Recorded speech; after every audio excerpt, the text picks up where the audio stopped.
오늘 시간에는 내가 지금까지 지내온 것은 이라는 제목으로 하나님 말씀 증거하도록 하겠습니다.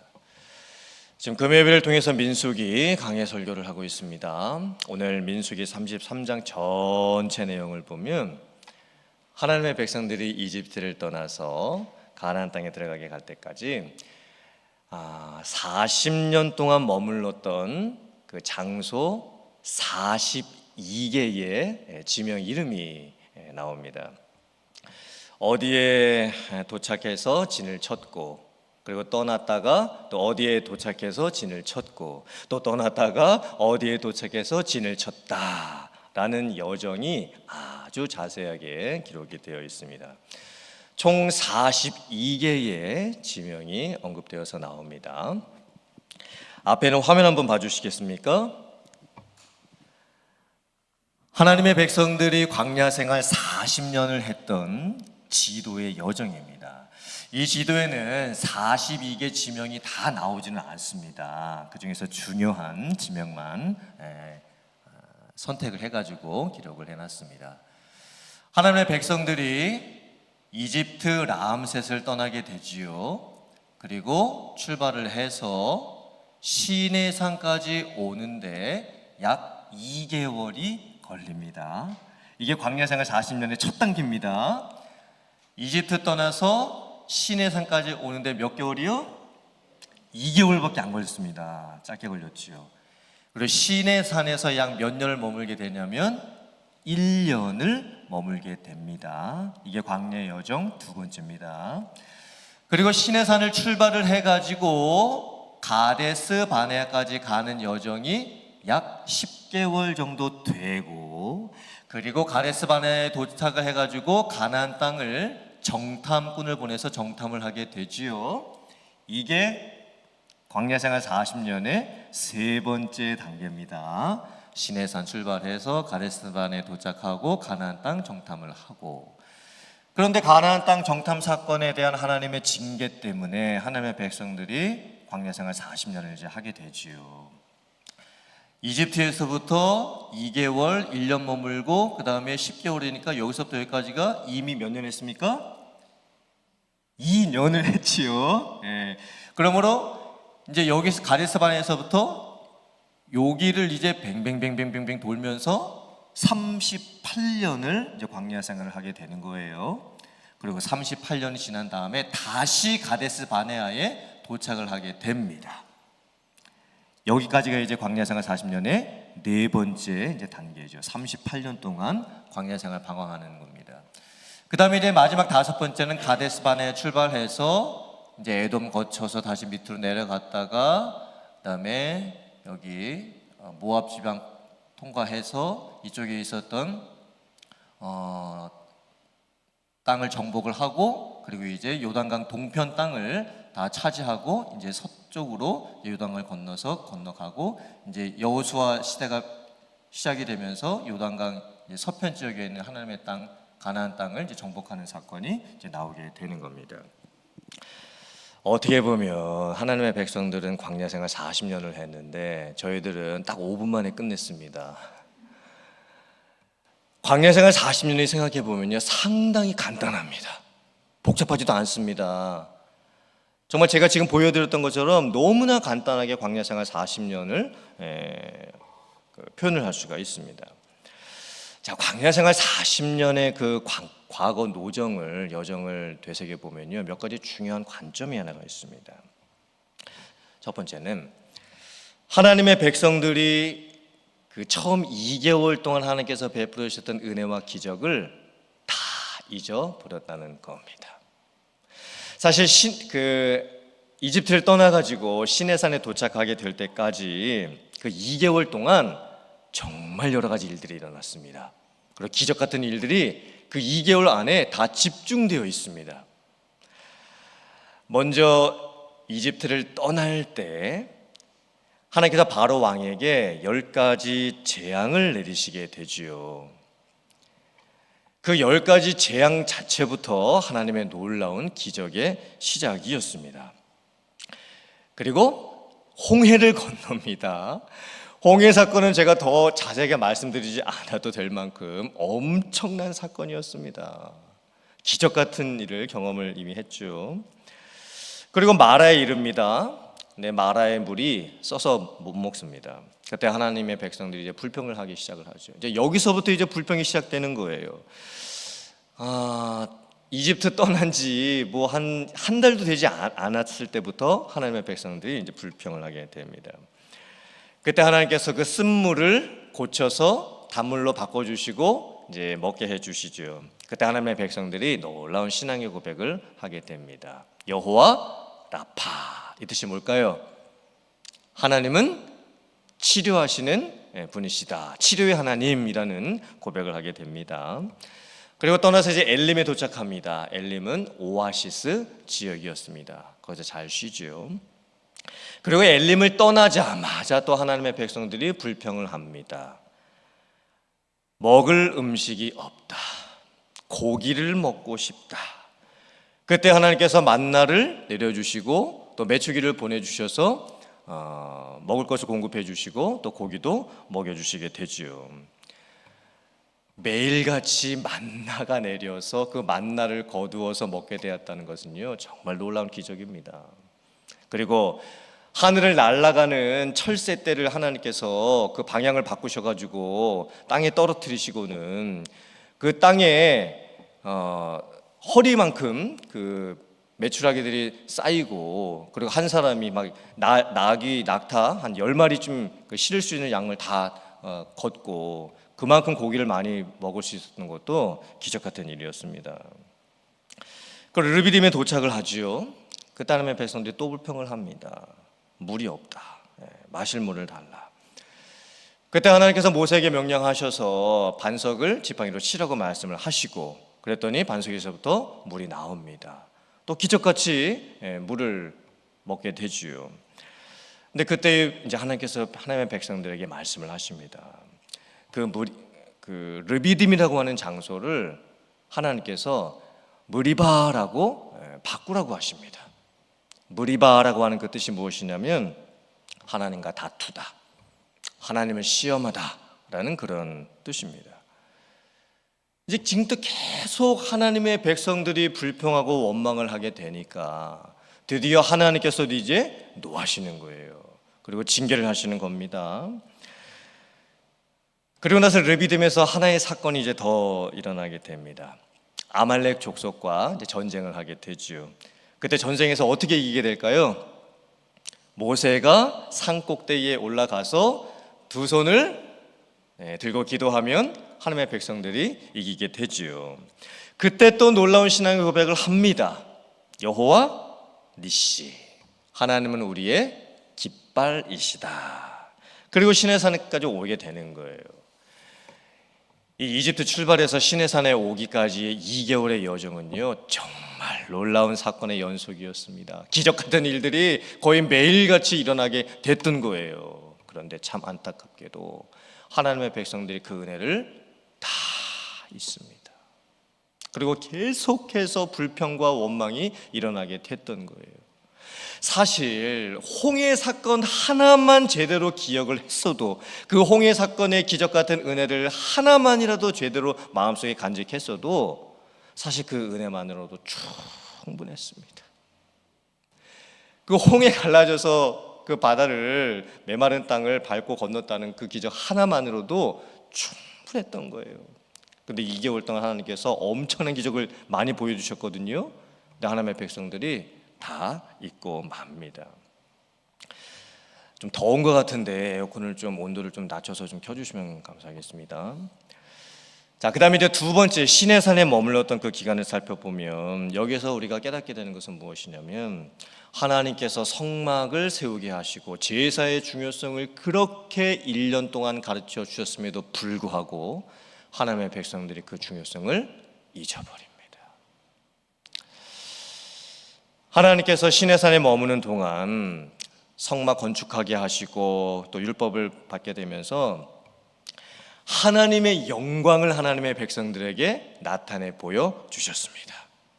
모세가 십계명을 받으러 시내산 꼭대기에 올라갔을 때 어두움이 임합니다. 그리고 지진이 일어납니다. 그리고 불이 임합니다. 이 모습은요, 하나님께서 하나님의 백성들에게 하나님의 영광을 보여주셨던 사건이었습니다. 하나님이 얼마나 거룩하신지 또 하나님에 대한 경외함을 보여주시고 가르쳐 주셨던 사건이었습니다.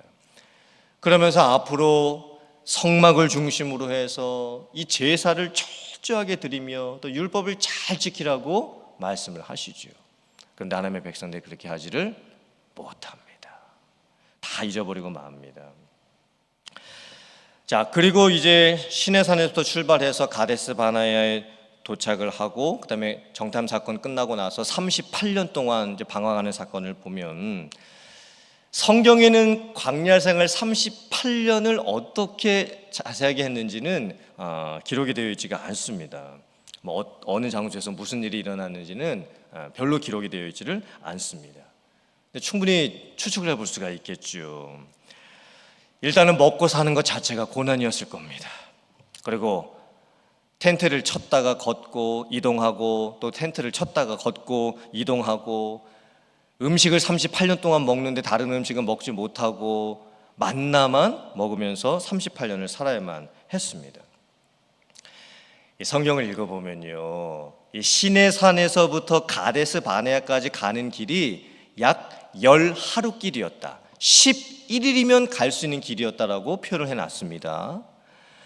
그러면 하나님의 백성들이 이 38년 동안 이제 광야 생활 방황했던 모습을 살펴보면요, 11일 동안 갈 수 있는 동서남북 그 거리 안에서 뱅뱅뱅뱅뱅뱅 돌면서 38년을 살아야만 했던 거예요. 여러분, 이게 얼마나 힘들었겠습니까? 얼마나 그 어려운 일이었겠습니까? 여기서 우리가 깨닫게 되는 것은 무엇이냐면 하나님의 섭리 안에서의 고난이라는 것을 저희들이 깨닫게 됩니다.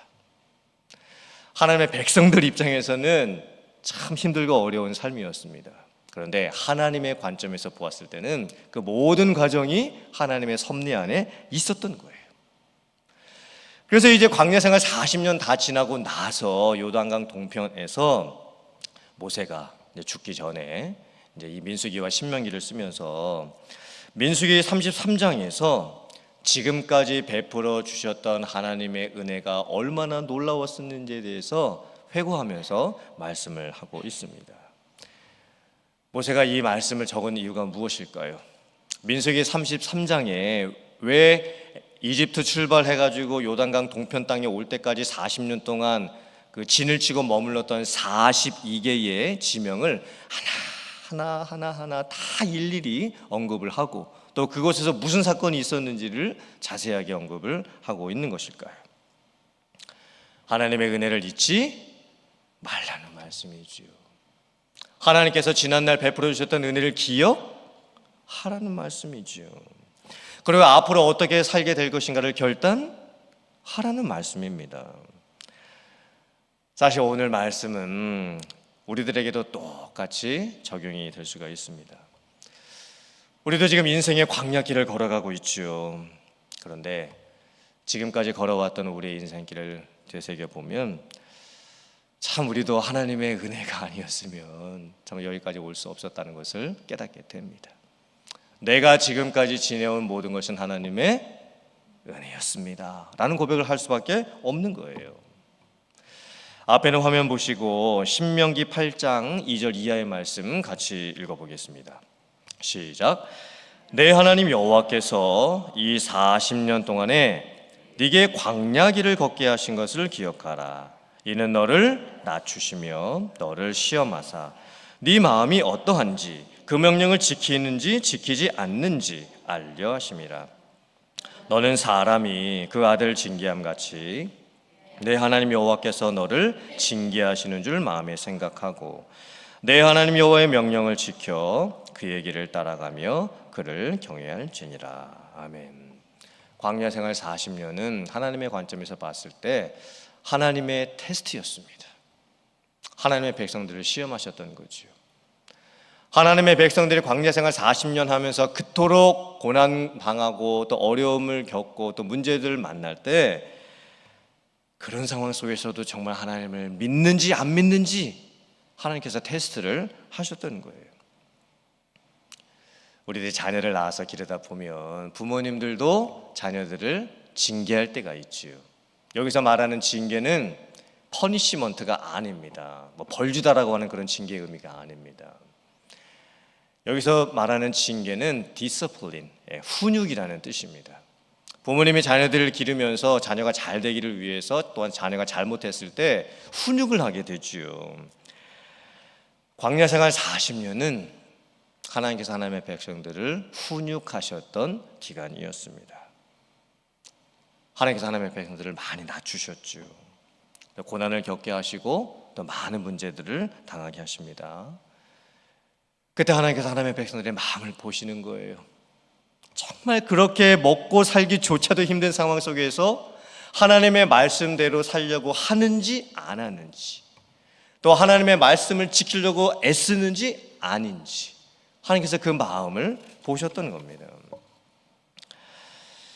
광야 생활 40년 하나님의 백성들이 걸어갔던 그 길을 보면 인간적인 관점에서 보면 그 길은 고난의 길이었습니다. 그런데 오늘 말씀을 보면 놀랍게도 그 길이 하나님의 길이라고 말씀을 합니다. 하나님이 인도하신 길이라고 말씀을 합니다. 이 참 놀라운 관점입니다. 고난을 당하는 우리들의 입장에서는요, 우리들이 걸어가는 모든 인생의 여정이 다 힘들게만 느껴지지요. 어렵게만 느껴집니다. 좀 고난처럼 느껴질 수밖에 없지요. 나는 지금 고난의 길을 걸어가고 있다라고 생각이 됩니다. 그런데 하나님께서는 그 길이 오히려 하나님의 길이라고 말씀을 하십니다. 하나님이 인도해 주고 계시는 길이라고 말씀을 하고 계시는 거예요. 오히려 하나님의 백성들은요, 광야 생활 40년 하는 동안에는 고난의 길을 걸어갔지만 그 길은 하나님이 인도하시는 길이었고, 가나안 땅에 들어가서부터 하나님의 백성들은 자기들이 잘난 줄 알고 착각하고 또 자기들의 힘과 능력으로 살아갑니다. 이방 족속들과 왕래하고 통혼하고 또 그들의 문화를 받아들이고 또 우상 숭배까지 하면서 살게 되지요. 앞에는 화면 보시고 신명기 8장 16절 이하의 말씀 같이 봉독해 보겠습니다. 시작.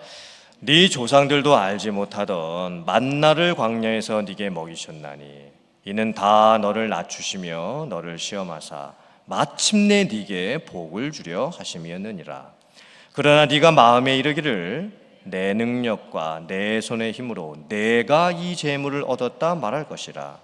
네 하나님 여호와를 기억하라. 그가 네게 재물 얻을 능력을 주셨습니다. 이같이 하심은 네 조상들에게 맹세하신 언약을 오늘과 같이 이루려 하심이니라. 아멘. 하나님께서 광야 생활 40년 하는 동안 하나님의 백성들에게 만나를 매일같이 먹여주셨던 이유가 무엇일까요? 사람의 힘으로 먹고 사는 것이 아니라는 것을 가르쳐 주신 것이죠. 만나는 매일 아침마다 거두어야 했습니다. 그날에 필요한 양만 거두어야만 했습니다. 하나님을 믿지 못하고 이틀치 양을 미리 거두어 버리면 다 썩고 맙니다. 하나님께서는요, 매일 아침마다 새로운 은혜를 바라보면서 살라고 하셨던 거예요. 물론 만나는 보잘것없는 음식이었습니다. 만나 가지고 만들어 먹을 수 있는 것이 너무나 한정적이었습니다. 기름 섞은 과자 맛 나는 그 정도의 음식이었을 뿐입니다. 그걸 40년 동안 먹은 거예요.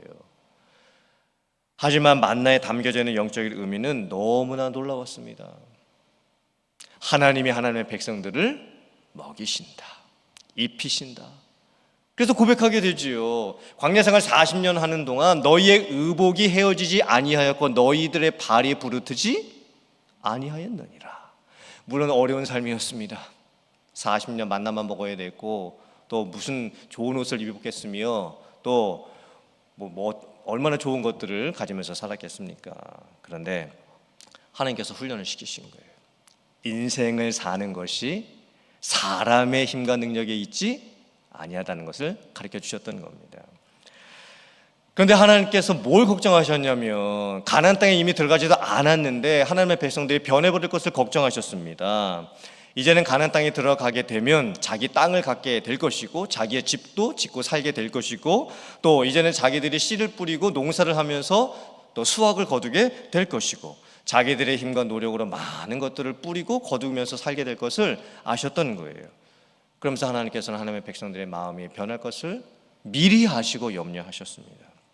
그때가 되면 너희들이 네 능력과 네 손의 힘으로 내가 이것을 얻었다 하게 될 것이다. 내가 이 재물을 나의 힘과 나의 능력으로 얻었다 그렇게 말하게 될 것이다. 그때 하나님을 기억하라고 말씀을 하십니다. 재물 얻을 능력도 하나님께서 허락해 주신 것이다. 이게 단순하게 돈 버는 게 하나님께 달려있다는 뜻이 아니죠. 우리가 인생을 살아가면서 내가 행하는 모든 것에 하나님의 도우심이 없으면 내가 수고하여서 노력해서 얻을 수 없다는 말씀이었습니다. 모든 것이 하나님께 달려있다는 말씀이죠. 우리들도 우리들의 인생을 돌아보면 정말 지금까지 어떻게 살았는지 모르겠습니다. 저도 만 26살에 이제 결혼을 했는데 제가 그때 전도사 시절이었기 때문에 모아놓은 돈도 하나도 없었습니다.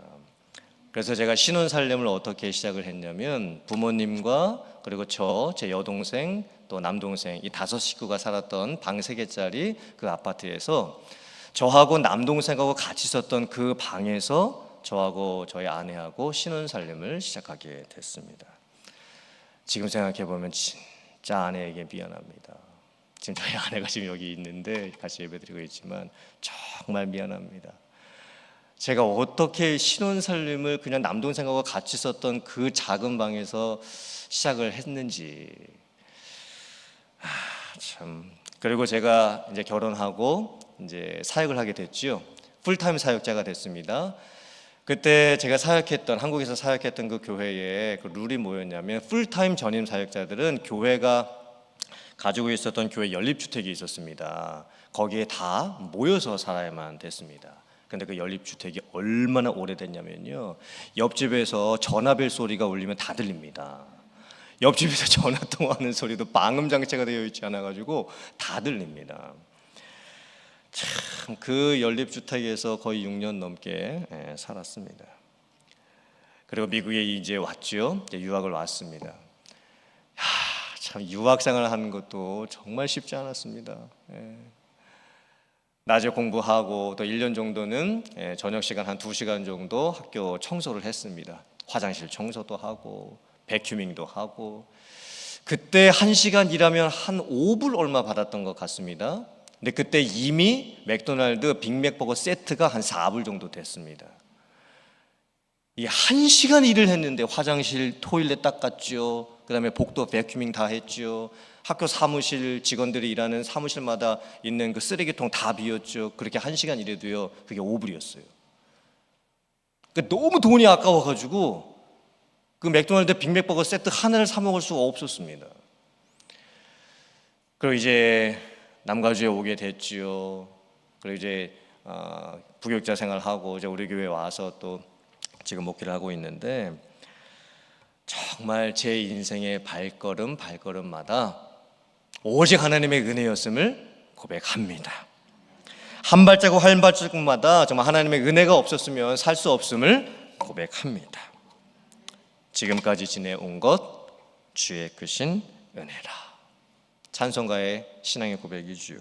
그리고 내가 지금까지 지내온 것은 주의 은혜라. 또 복음성가에 담겨져 있는 신앙의 고백입니다. 사랑하는 성도님들, 우리가 걸어가고 있는 우리의 인생길이 아무리 힘들고 어려워도 하나님께서 분명히 우리들의 길을 인도해 주고 계신 줄 믿습니다. 내가 생각했을 때는 그 길이 때로는 고난의 길이라고 생각이 되더라도 하나님의 관점에서 봤을 때는 그 길이 하나님의 길입니다. 하나님께서는 항상 우리를 인도해 주고 계시고 항상 하나님의 계획대로 하나님의 뜻대로 우리를 이끌어주고 계십니다. 이 믿음을 가지고 살아갈 수 있는 여러분들 되시기를 주님의 이름으로 축원합니다. 그리고 지금까지 과거로부터 여기까지 왔던 모든 여정, 여러분도 한번 돌아보세요. 아마 인생의 파노라마처럼 내가 어디에 살다가 이사를 가고 어디에 또 정착하다 살고 내가 이 일을 하다가 또 다른 일을 하고 지금까지 살아왔던 모든 일들이 아마 다 파노라마처럼 아마 지나가시게 될 겁니다. 그때 우리의 입에서 신앙의 고백이 나왔으면 좋겠습니다.